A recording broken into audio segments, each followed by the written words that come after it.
बिहार के सभी 40 सांसदों के भाग्य की उल्टी गिनती शुरू हो गई है।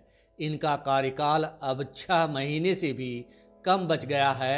सभी सांसदों की धड़कन बढ़ गई है। टिकट बचेगी या जाएगी? एलजेपी के टिकट पर निर्वाचित सांसद अपने लिए नए नए आशियाना तलाश रहे हैं। जेडीयू के सांसदों की धड़कन ज़्यादा तेज हो गई है। गठबंधन में कौन सी सीट किस कोटे में जाएगी ये तय नहीं। उनकी सीट बचेगी या सहयोगियों को गिफ्ट कर दी जाएगी, ये भी बड़ा संशय है। इसीलिए जेडीयू के सभी सांसद सहमे हुए हैं। कांग्रेस की एकमात्र किशनगंज सीट को लेकर फिलहाल कोई संशय नहीं है। वर्तमान में महागठबंधन कोटे की किशनगंज सीट ही निर्विवाद है। बीजेपी के सूत्रों की माने तो सभी सांसदों को अभयदान दे दिया गया है। उन्हें चुनाव की तैयारी के निर्देश भी मिल गए हैं। 17 में से एकाध सांसदों की किस्मत ही खराब हुई तो बेटिकट होंगे, अन्यथा फिर से सबको टिकट मिलना तय हो गया है। इसके पीछे का सबसे बड़ा तर्क है कि महागठबंधन के साथ कांटे का मुकाबला होगा। ऐसे में सिटिंग का टिकट काटकर नए उम्मीदवार उतारने का जोखिम बीजेपी नहीं लेना चाहती। इसीलिए मौजूदा 17 सीटों पर बीजेपी नए उम्मीदवार को लेकर कोई होमवर्क नहीं कर रही।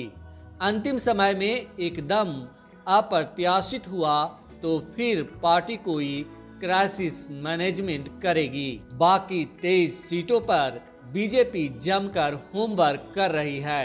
उम्मीदवार चयन को लेकर संगठन से लेकर विधायकों के साथ भी मंथन कर रही है। रामविलास पासवान के कुनवे वाली 6 सीटों पर बीजेपी नए तरह से विचार कर रही। समस्तीपुर, हाजीपुर और जमुई सीट उनके ही जिम्मे छोड़ देगी। इसके अलावा नवादा के सांसद ही बीजेपी खेमे में रहेंगे। वैशाली और खगड़िया के सांसदों ने अलग राह पकड़ ली है। इस बार भी बीजेपी पासवान कुनवे को 6 सीट देगी। तीनों रिजर्व सीट कन्फर्म है, लेकिन 3 अन्य सीटों पर फैसला अंतिम समय पर होगा। उपेंद्र कुशवाहा, जीतन राम मांझी और मुकेश सहनी बीजेपी का गमछा ओढ़कर चुनाव में उतरना चाहेंगे तो तीनों को एक एक सीट पर संतोष करना पड़ेगा। इन तीनों को इससे ज़्यादा चाहिए ही नहीं। एक कहावत है ना, अंधे को क्या चाहिए, एक आँख। जेडीयू के 16 सांसदों की बात करें तो सबकी संभावनाओं पर तलवार लटक रही है। कई सांसदों ने अपने सुर भी बदल दिए हैं। जेडीयू के अनेक सांसदों को बीजेपी से कोई परहेज भी नहीं है। बीजेपी ने जेडीयू के वर्तमान सांसदों के लिए दरवाजा खोल कर रखा है। वैसे माना जा रहा है कि जेडीयू कम से कम आधे सांसदों को विभिन्न कारणों से पैदल कर सकती है। यह जेडीयू की राजनीतिक मजबूरी भी है और महागठबंधन की जरूरत भी। किसी भी पार्टी का कोई भी नेता अपनी राजनीतिक सुविधा के लिए किसी भी सांसद या विधायक की बलि चढ़ाने से कभी परहेज नहीं करता। बलि का सिलसिला चुनाव के समय में बढ़ जाता है।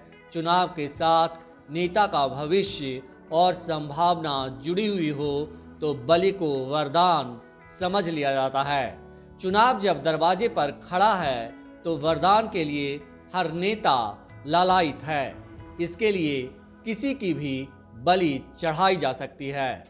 आरएडी न्यूज के लिए वीरेंद्र यादव की रिपोर्ट।